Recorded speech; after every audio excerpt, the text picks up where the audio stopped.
கர்த்தருடைய பரிசுத்த நாமத்துக்கு ஸ்தோத்திரம். இந்த செய்தியின் மூலமாக இந்த காணொலியில் காணுகிற அனைவருக்கும் என் மனமார்ந்த மகிழ்ச்சியையும் நன்றியும் தெரிவித்துக் கொள்கிறேன்.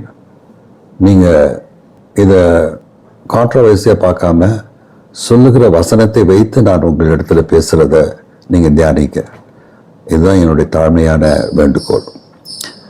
1 பேதுரு 3:19 ஏனெனில் கிறிஸ்துவும் நம்மை தேவனிடத்தில் சேர்க்கும்படி அநீதி உள்ளவர்களுக்கு பதிலாக நீதி உள்ளவராய் பாவங்களின் நிமித்தம் ஒரு தரம் பாடுபட்டார். அவர் மாம்சத்திலே கொலையுண்டு ஆவியிலே உயிர்ப்பிக்கப்பட்டார்.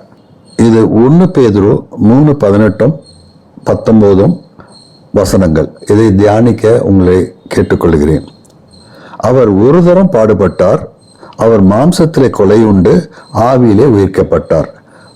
அப்ப அவர் ஆவியில உயிர்ப்பிக்கப்பட்ட போது அந்த ஆவியிலே அவர் போய் காவலில் உள்ள ஆவிகளுக்கு பிரசங்கித்தார்.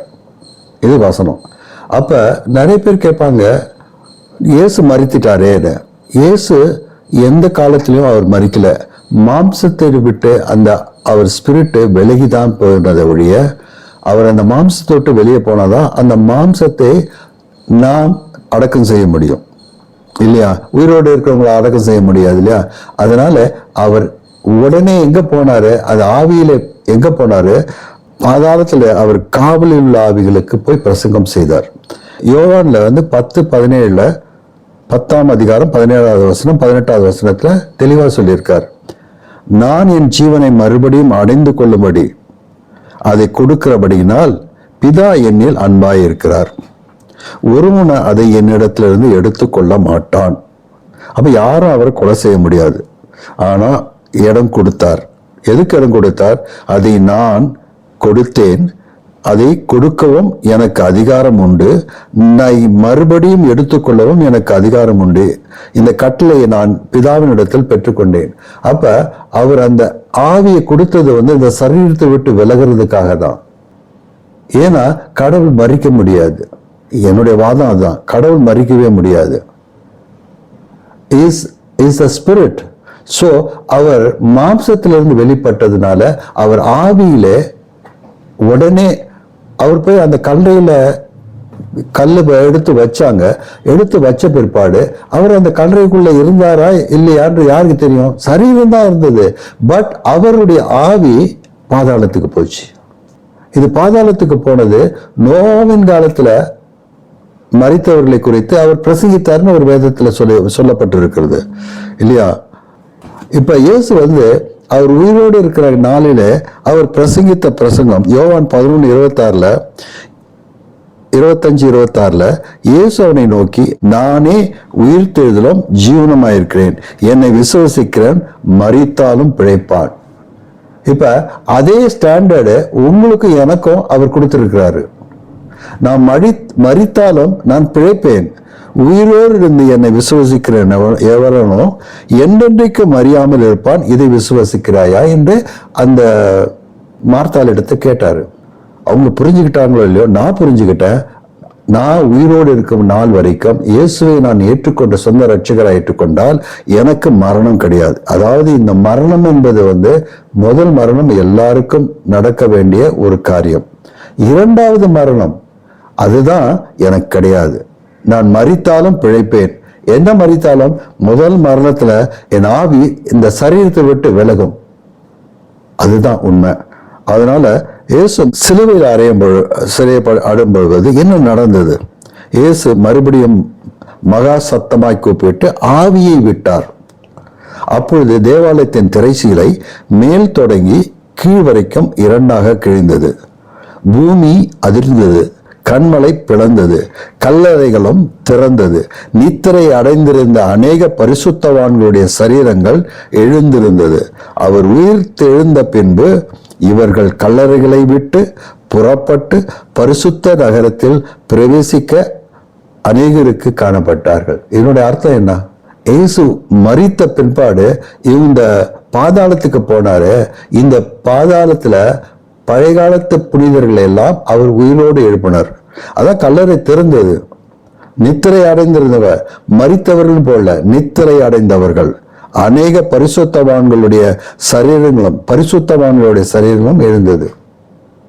அப்ப he rose again.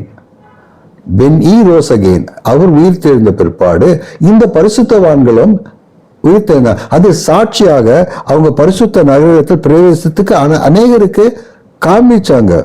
இது மத்தேயு சுவிசேஷம் 27 50 51 52 53 இருக்கு. நான் அடைந்ததும் உங்களுக்கு பிரதான ஒப்புவிக்கிறதும் என்னவென்றால், கிறிஸ்துவானவர் வேதங்களின்படி நமது பாவங்களுக்காக மரித்தார். நமது பாவங்களுக்காக தான் அவர் மரித்தார். மரிப்பது என்பது என்னாக்கா, அந்த விலையை கொடுத்தார். விலை எதுக்கு கொடுக்கிறார்னா, உனக்கு அந்த மரணம் இருக்கக்கூடாதுன்னு தான் அவர் முதல் மரணம் அடைந்தார். கடவுளுக்கு மரணம் கிடையாது.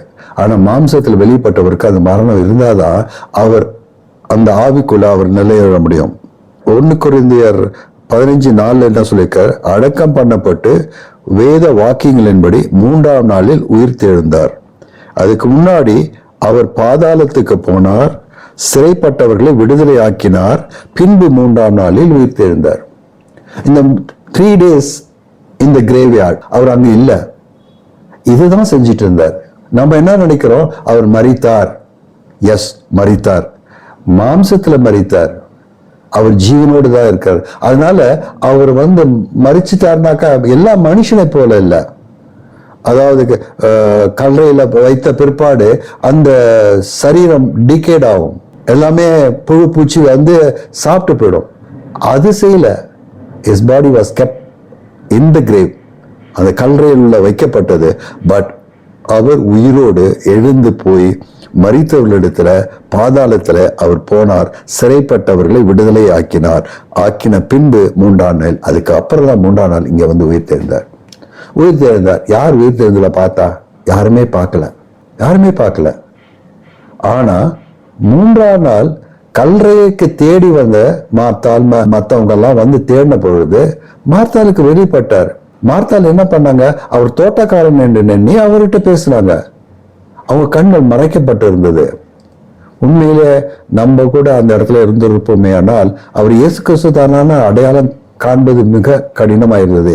ஏன்னா அவர் எடுத்திருந்த ரூபம் வேற. ஸ்ரீயே ஏன் அழுகிறன்னு கேட்டார்.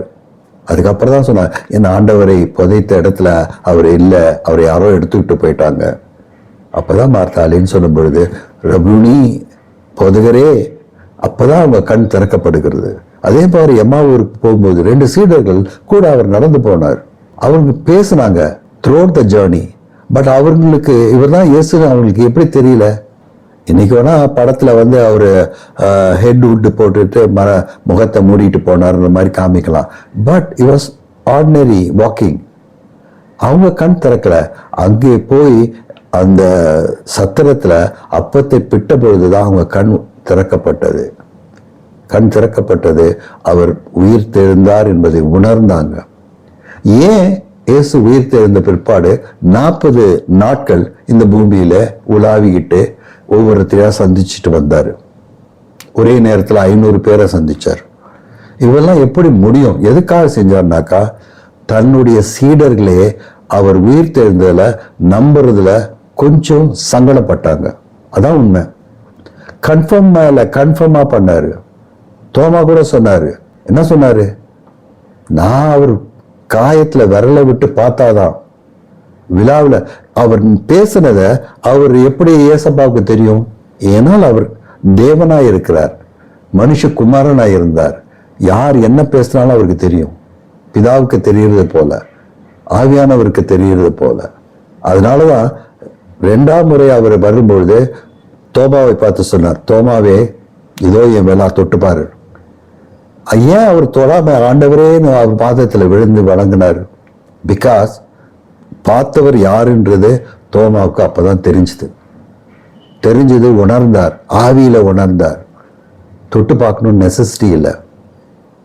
நான் ஒரு நாள் ஜான் சாலமன் ஒரு போதகர் இப்ப இல்லை, அற்புதமான மனிதர். அவர் சொன்ன வார்த்தை தான் மற்றவங்களாம் சந்தேகப்படாம நம்பினாங்க. ஆனா தோமா தான் சந்தேகப்பட்டாரு. அது எவ்வளவு நல்லது என்பதை அவர் சொன்னார். எப்படின்னாக்கா, அவர் தான் கன்ஃபார்ம் பண்ணாரு. கன்ஃபர்மேஷன் எங்கேருந்து வந்ததுன்னா தோமா கிட்டே தான் வந்தது. குத்துன விழா எலும்ப தொட்டு பார்த்து சொன்னது, காயங்களை பார்த்து சொன்னது, அவர் தான் கன்ஃபர்மேஷன் கொடுத்தாரு. இவர் தான் அவரு உயிர் தெரிந்தவர், சிலுவையில தூக்குனீங்களே அவர் தான் இவருன்னு அவர் தான் கன்ஃபர்மேஷன் கூட. மற்ற எந்த அப்போஸ்தலர்களும் சொல்லல, இவர் தான் சொன்னாரு. ஸோ அதனால இந்தியாவுக்கு வந்தது மிகப்பெரிய, எல்லாரும் சந்தேக தோமான்னுவாங்க, அவர் சந்தேக தோமா இல்லை, கன்ஃபர்மேஷன் தோமா. அதனாலதான் அது எனக்கு உண்மையிலே ஒரு அற்புதமான வார்த்தையாய் எனக்கு பட்டது. உண்மையிலே அவரு இப்ப நம்ம சொல்லலாம், நீ எப்படி பாருனாக்கா, இதோ பாருங்க டாக்குமெண்ட்ஸ், எல்லா டாக்குமெண்ட்ஸும் என்கிட்ட இருக்கு அப்படின்னு நம்ம டாக்குமெண்ட்ஸ் பார்த்து தான் நான் நம்புறோம். வாயால சொல்றது நம்புறோமா? இந்த ப்ராப்பர்ட்டி எல்லாம் எனக்குன்னு சொன்னாக்கா நம்புவாங்களா? என் டாக்குமெண்ட்ஸை காமிச்சாதான் நம்புவாங்க. அதே போலதான் அவர் டாக்குமெண்டட் தட் ஜீசஸ் ரெசரக்டட், இயேசு உயிர் தெழுந்தவர், நான் பார்த்தவர், நான் தொட்டவர், காயத்தை பார்த்தவேன், அவர் மடுவை நான் பார்த்தேன் எல்லாம் சொன்னவர் தோமா அவர்கள் தான். அதனால இயேசு கிறிஸ்து வேணா வேதத்தின்படி சொல்லலாம், இல்ல உலகத்து ரீதியாக அவர் சிலுவையில மரித்தார். எதுல? சரீரத்துல மரித்தார். ஒரு தூரம் பாடுபட்டார், மாம்சத்துல கொலை உண்டார், ஆவியில உயிர்ப்பிக்கப்பட்டார். மாம்சத்துல தான் அவர் கொலை உண்டார்.